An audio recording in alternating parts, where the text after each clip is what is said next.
At 0514 hours local time on a mist-shrouded morning over the Black Sea, a Russian Su-30SM flanker jet banked sharply at 12,000 feet, its pilot scanning the dark waves below with the predatory confidence of a man sitting in a $50 million apex predator. He had been vectored to this specific grid square near Cape Tarkhankut to intercept a low-speed surface contact that Russian radar operators on the Crimean coast had dismissed as a glitch for the last 20 minutes. To the pilot, this was not a combat mission. It was merely target practice against a helpless piece of floating plastic that had wandered too close to the bear's den. But what the pilot did not know, and what he would not realize until it was catastrophically too late, was that the contact below him was not just a lost surveillance buoy or a piece of driftwood. It was a next-generation Ukrainian sea drone, specifically modified for this exact scenario. And it was being piloted via satellite link by an operator sitting comfortably in a bunker 300 kilometers away who had been waiting for this specific jet to make a mistake for 3 days. In exactly 97 seconds, the hunter would become the hunted, and the physics of modern aerial warfare were about to be rewritten by a boat that cost less than the jet's ejection seat. The Su-30SM is a marvel of super maneuverability, powered by two massive AL-31 FP turbofan engines with thrust vectoring nozzles that allow it to perform aerobatics that defy the laws of aerodynamics. But none of that mattered against the target he was stalking. The technical mismatch between the two combatants could not have been more stark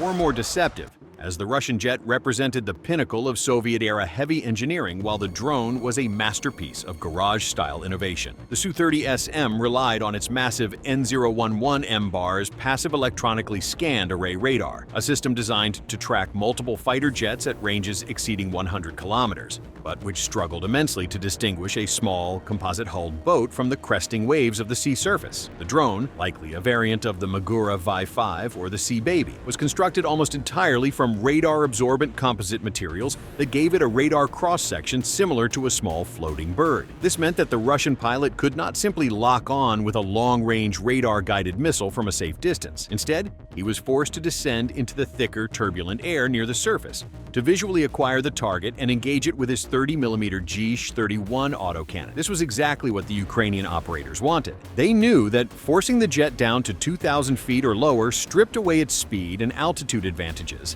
leveling the playing field and bringing the multi-role fighter into the engagement envelope of the drone's secret payload. The pilot, annoyed by the clutter on his radar screen, switched to his helmet-mounted sight, oblivious to the fact that he was flying a trajectory that had been mathematically modeled by his opponents weeks in advance. Down on the water, the sea drone sliced through the chop at 45 knots, its low profile making it nearly invisible against the dark water to the naked eye. This was not a standard kamikaze run where the drone would simply ram a ship.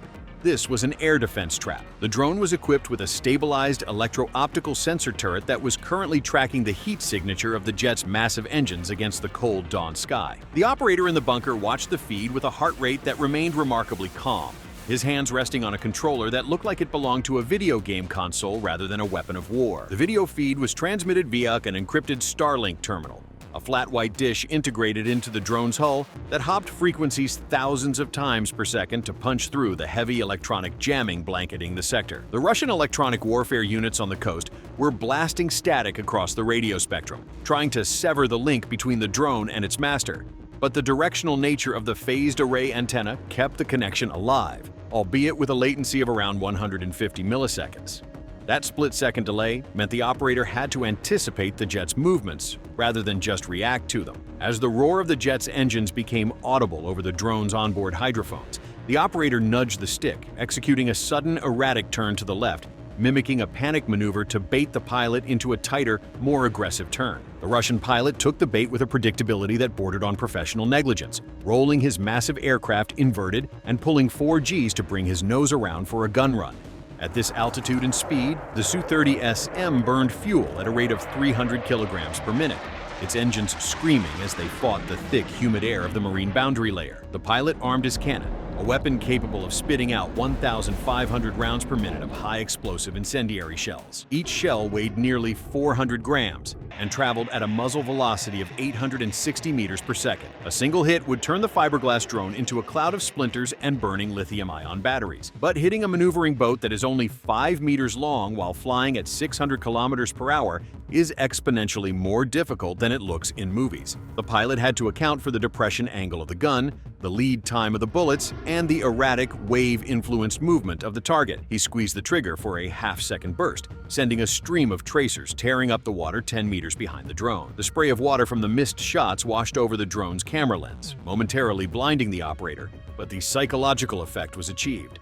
The pilot was now frustrated, target fixated, and rapidly losing situational awareness. He pulled up hard to avoid the water, his afterburners lighting up the pre-dawn gloom like twin blowtorches, unknowingly presenting a perfect infrared target to the surprise sitting on the drone's back. What the Russian intelligence briefings had failed to mention to their air crews was that Ukrainian engineers had begun retrofitting select Sea drones with modified R-73 heat-seeking air-to-air missiles scavenged from grounded aircraft. These Soviet-era missiles, normally fired from the wing of a MiG-29, had been jury-rigged with custom rails and digital interfaces that allowed them to be fired from a surface vessel. The R-73 is a formidable weapon, featuring a cryogenically cooled infrared seeker capable of off-bore sight targeting, meaning it does not need to be pointed directly at the target to lock on.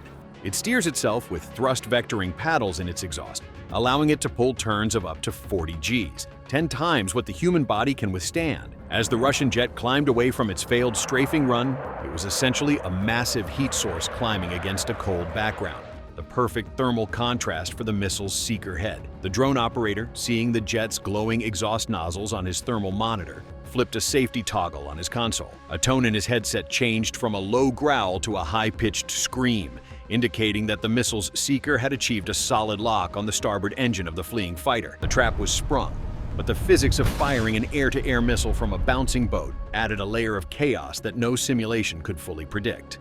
The launch sequence initiated at 0517 hours, just 3 minutes after the engagement began. The solid rocket motor of the R-73 ignited with a blinding flash that illuminated the dark waves for kilometers, instantly vaporizing the sea spray around the drone. The missile left the rail with a roar that momentarily swamped the drone's microphone, accelerating to Mach 1.5 in less than 2 seconds. On board the Su-30, the pilot's radar warning receiver remained silent because the missile was heat-seeking. Not radar-guided, there was no electronic emission to detect until the missile's motor was already burning. However, the jet's rear-facing missile approach warning system, which detects the ultraviolet plume of incoming rocket motors, suddenly screamed a warning that froze the pilot's blood. He reacted with pure instinct, slamming the throttle to maximum afterburner and banking hard to the right, while dumping a frantic sequence of magnesium flares. These flares burn at over 2,000 degrees Celsius, designed to seduce the missile's seeker away from the engine's heat. For a standard missile, this might have worked,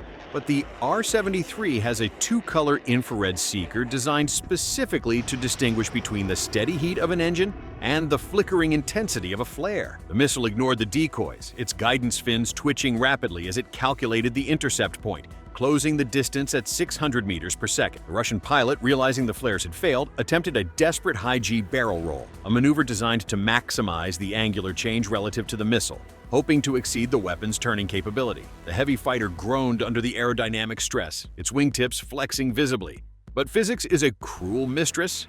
The missile, weighing only 105 kilograms compared to the jet's 25,000 kilograms, had a maneuverability advantage that no amount of pilot skill could overcome. The missile did not strike the fuselage directly. Instead, its proximity fuse detected the mass of the aircraft and detonated the 7.4-kilogram continuous rod warhead just 3 meters from the starboard engine. The explosion did not vaporize the plane, but it sent a rapidly expanding ring of tungsten alloy rods slicing through the titanium skin of the engine nacelle, severing hydraulic lines, fuel pipes, and the critical drive shaft connecting the engine to the accessory gearbox. Inside the cockpit, the master caution panel lit up like a Christmas tree, every system screaming failure simultaneously as the aircraft entered an uncontrollable yaw. The loss of the starboard engine, combined with the destruction of the hydraulic systems that controlled the flight surfaces, turned the super-maneuverable fighter into a ballistic brick.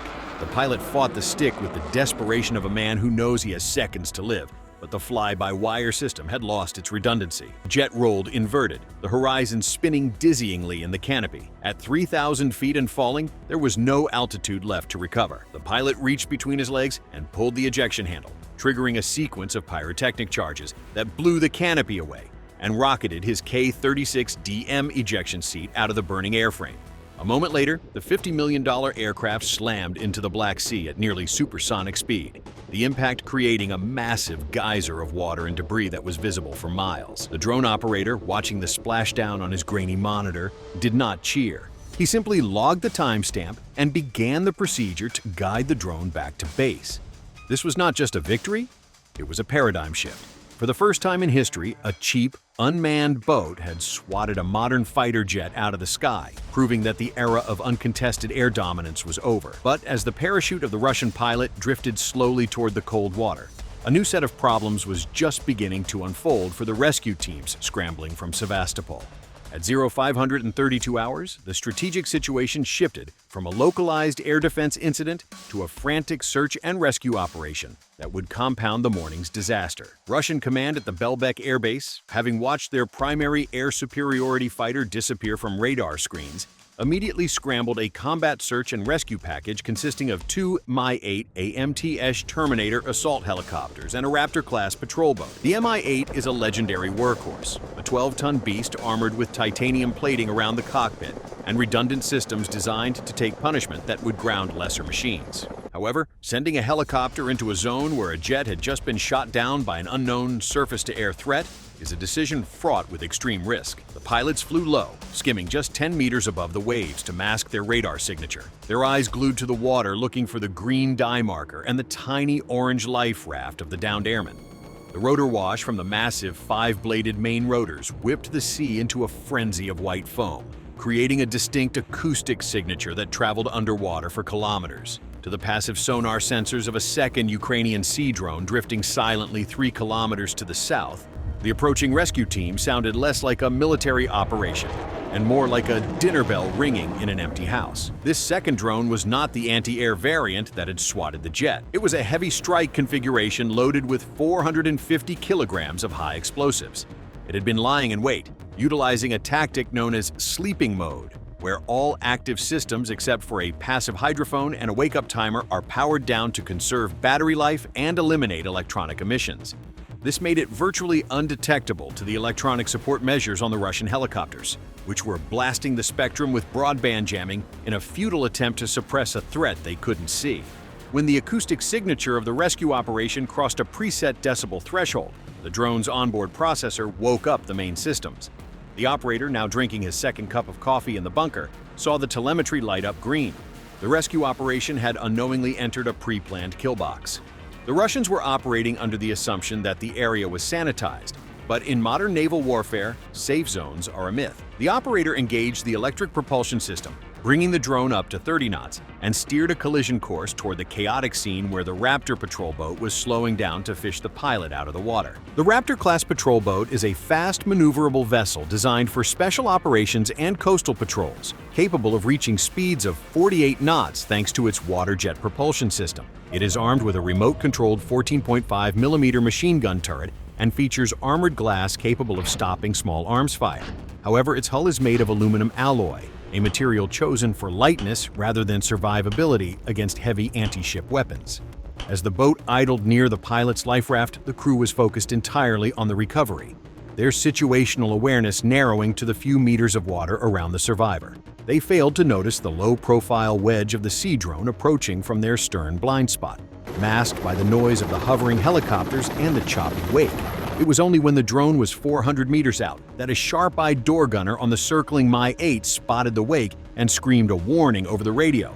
But physics, as always, is unforgiving of reaction times. The Raptor's captain slammed the throttles forward, the water jets churning the sea into a white froth as he tried to accelerate out of the danger zone. But an 18-ton boat does not accelerate like a sports car. The impact occurred at 0546 hours. The drone operator, utilizing the terminal guidance camera, adjusted his aim to strike the Raptor exactly at the waterline near the engine compartment, bypassing the thicker armor around the crew cabin. The 450-kilogram warhead detonated with a force that lifted the 17-meter boat almost entirely out of the water. The explosion was not merely a release of heat and pressure. It was a hydrodynamic event that sent a shockwave through the water moving at 1,500 meters per second, shattering the boat's keel and rupturing the fuel tanks instantly. The aluminum hull, unable to withstand the shearing forces, buckled catastrophically. Secondary explosions from the Raptor's own ammunition storage cooked off, sending tracers spiraling wildly into the morning sky.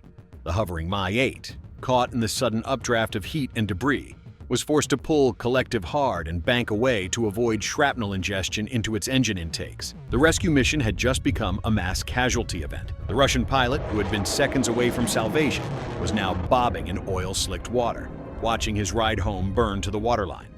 This was the brutal calculus of asymmetric warfare. A $200,000 drone had just traded itself for a $2 million boat and compromised a search and rescue operation, compounding the enemy's logistical nightmare exponentially. The strategic fallout of this morning's engagement would ripple far beyond the Black Sea. In less than an hour, the Russian Black Sea fleet had lost a $50 million air superiority fighter and a $2 million patrol boat, along with the priceless sense of invulnerability that their pilots once held. The economic disparity was staggering. The total cost of the Ukrainian operation, including the 2 drones and the logistical support, was roughly $500,000. The Russian losses exceeded $52 million, a return on investment of over 10,000% for the Ukrainians.